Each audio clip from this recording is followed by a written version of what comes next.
suv ichib. Nari otur. Voy, befahim mol. 20 ming dollarga mashina olib berdim. Mamada yana 10 ming dollarlik shtraf 2 oyda. Men to'laymanmi? Mashinani adis pullariga olib bergansiz-ku. Ha, adamga pullariga olib bergan bo'lsam ham adamdan pulni olish o'zi bo'lmagan, Nozi. Buncha baqiraverasiz, har 2 qadamda radar chiqursa, menda nima ayb? Senda ham ayib. Odam nomiga mos, nozikkina bo'lib mashina haydashga keraksan, molga o'xshab mashina haydaysan. Baqiravermay to'g'ri tushuntiring shuni. Mig'illab urvaraman hozir.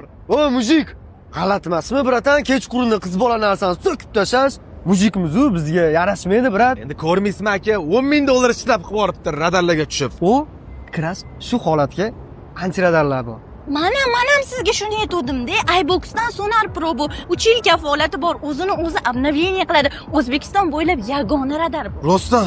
Sen qayerdan bilasan aralashma erkaklarning gapiga? Aka, sotmaysizmi radaringizni? Yo'q, aka, sotmayman. Sani mash yoqmaydi-da, ko'rasam bitta ishing hal bo'lmaydi sani. Nima qiraverasiz hadi ber. Hayda mashinani.